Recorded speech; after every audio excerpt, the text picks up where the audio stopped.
ভাই ভাই দাঁড়ায় দেখেন না, দাঁড়ায় দেখেন না। এই ভদ্রলোক দাঁড়ায় থাকলে ইয়ে নষ্ট হবে।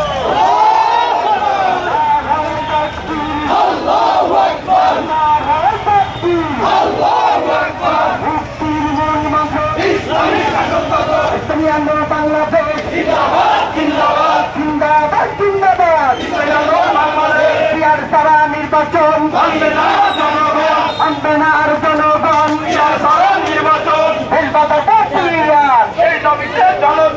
এই দাবি জনতার পিয়ার সারা নির্বাচন জন্ম দিবে ফ্যাসিজম, জন্ম দিবে ফ্যাসিজম। গণহত্যার বিচার চাই, হত্যার বিচার চাই। প্রয়োজনীয় রাষ্ট্র সংস্কার, প্রয়োজনীয় রাষ্ট্র সংস্কার। আমরা ৫৩ বছরে বাংলাদেশটাকে আজকে যেই জায়গায় নিয়ে গিয়েছে তার থেকে উত্তম জাতীয় নির্বাচনটাকে সুন্দরভাবে রূপান্তরিত করে বাংলাদেশের মানুষের যে ভোটের অধিকার, ভাতের অধিকারের জন্য মানুষ জীবনে রক্ত দিয়েছে, তুলিহীন ঝুড়িতে পরিণত করেছেন, তালাহীন ঝুড়িতে পরিণত করেছেন, ভিক্ষার থালা মাকে হাতে ধরিয়ে দিয়েছেন, বাংলাদেশ কোনো জায়গায় বিক্রি করে দিয়েছেন। পিয়ার পদ্ধতির নির্বাচন ছাড়া কোনো বিকল্প পথ নাই। আমি ঘোষণা করেছে পর্যন্ত জুলাই ১৬ এখনো মুখ তুলতে পারে নাই, মুখ দেখতে পারে নাই। আমরা সুস্থ দাবি জানাচ্ছি জুলাই ১৬ আইনে আগামী জাতীয় সংসদ নির্বাচন হতে হবে। এছাড়া কোন নির্বাচন জনতা নির্বাচন নিয়ে তত্ত্বাবধায়ক সরকার যারা আছেন তারা গ্রহণযোগ্য নির্বাচন চায়। সেই নির্বাচনের মাধ্যমে আগামী দিনে বাংলাদেশের মানুষের ভোটের একটা সোনার বাংলাদেশের মডেল দেখাতে চাই। অথবা আমরা বলতে চাই যারা আমাদের কোথায় বিরোধিতা করতেছেন, যারা পেয়ারে বিরোধিতা করতেছেন, জুলাই ১৬ দিচ্ছেন, আমরা ভোট জানাই দেশের স্বার্থে, জাতির স্বার্থে, মানুষের স্বার্থে, ইসলামের স্বার্থে, মানবতার স্বার্থে ঐক্যবদ্ধ হন।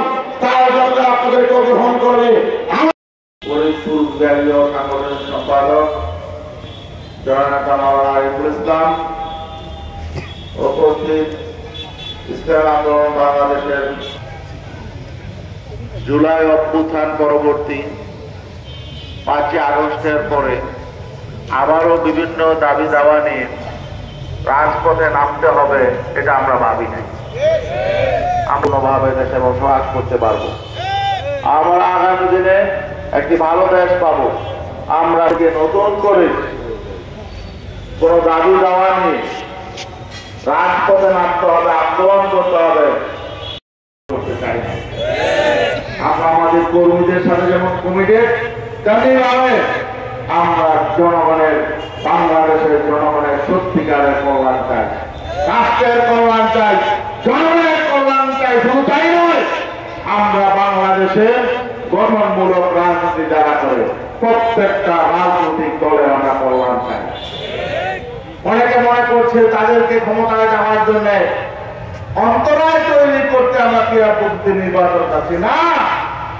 আমরা পিয়ার পদ্ধতি নির্বাচন চাচ্ছি যাতে বাংলাদেশের সকল রাজনৈতিক দলগুলো সঠিক পথে চলতে পারে, গঠনমূলক রাজনীতি করতে পারে।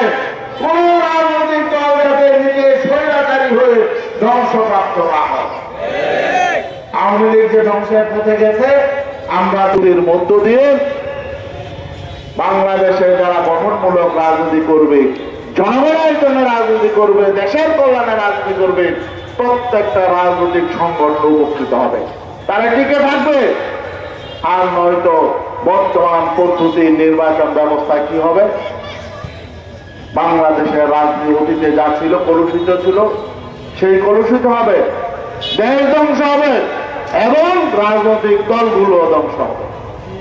আর রাজনৈতিক দলগুলো যখন ধ্বংস হয়ে যায়, তারা যখন সঠিকভাবে রাজনৈতিক চরিত্র নিয়ে কাজ করতে পারে না, তখন নানা শক্তি দেশের ক্ষমতা নিয়ন্ত্রণ করে, বিদেশি শক্তি বাংলাদেশকে নিয়ন্ত্রণ করে, বিভিন্নভাবে অগণতান্ত্রিক শক্তি বিভিন্নভাবে এখানে ক্ষমতাকে চর্চা করে।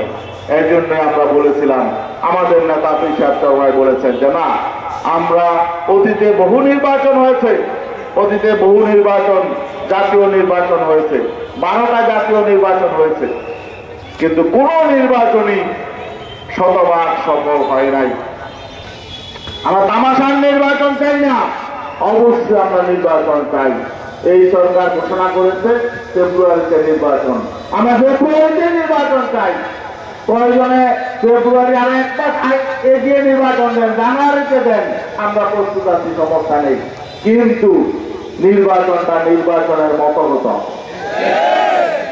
নির্বাচনের প্রহসন হবে, গুন্ডামি হবে, ভোট ডাকাতি হবে, কারো টাকার প্রভাব হবে, এমন নির্বাচন হতে দেওয়া যাবে না। এই জন্যই আমরা মাঠে নেমেছি। আমরা 1 বছর দেখেছি, আজকে 13 মাস হয়ে গেছে। আর এই সরকার, বর্তমান সরকার যারা পাচার করেছে সেই টাকা দেশে ফিরিয়ে আনবেন। 3 নম্বর, একটি সুষ্ঠু, গ্রহণযোগ্য এবং একটি স্বতঃস্ফূর্ত নির্বাচন দিবেন। সংস্কারের বিষয়ে সবাই একমত হতে পারে এবং একটা জাতীয় সনদ হয়, জুলাই সনদ হবে। দিন পর্যন্ত এই সংস্কার নিয়ে ঐকমত্য কমিশনের রাজনৈতিক দলগুলো সংলাপ হয়েছে। ঐকমত্য কমিশনের দ্রুত সময়ের মধ্যে সংস্কার হবে, জুলাই সনদ হবে, আর জুলাই সনদের ভিত্তিতে জাতীয় নির্বাচন হবে। কিন্তু আপনারা 1 বছর পার করে, 13 মাস, 1 বছর 1 মাস পার করে দিলেন, এখনো পর্যন্ত আপনারা একটা খসড়া সংস্কার প্রস্তাব চূড়ান্ত করতে পারলেন না, জুলাই সনদ ঠিক করতে পারলেন না। এখন আবার নতুন বিতর্ক তৈরি হয়েছে, সনদ কিভাবে বাস্তবায়ন হবে। আপনাদেরকে বাস্তবায়ন করে যেতে হবে। আপনারা এই সনদ বাস্তবায়ন না করে, সনদের আইনি ভিত্তি না দিয়ে ভারত আপনাদের জায়গা দিবে না। অতএব আপনাদেরকে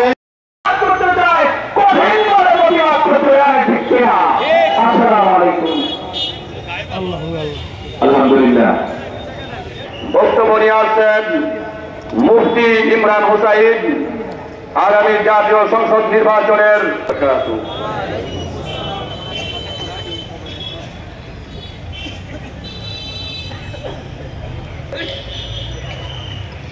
মানুষ 54 বছর যাবতীয় ধোঁকা এবং প্রতারণার শিকার।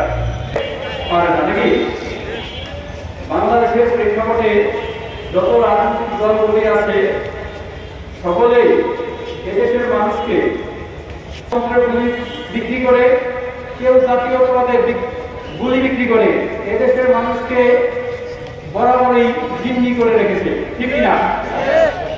সুতরাং 24 পরবর্তী সময়ে বাংলাদেশের মানুষ এই পুরনো পদ্ধতিকে পরিবর্তন করে নতুন বন্দোবস্তের ব্যবস্থা করে একটা সাম্য, মানবিক মর্যাদা এবং সামাজিক ন্যায় বিচারে বাংলাদেশ দেখতে চায়, ঠিক কিনা?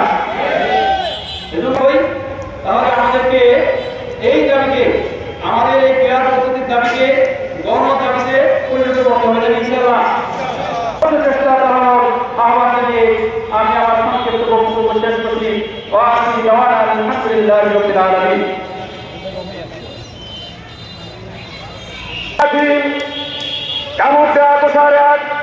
ভেদের গুঞ্জের মাঝে মানুষের নেতা, জননেতা অ্যাডভোকেট হানিফ মিয়া, জননেতা অ্যাডভোকেট হানিফ মিয়া। আল্লাহু আকবার।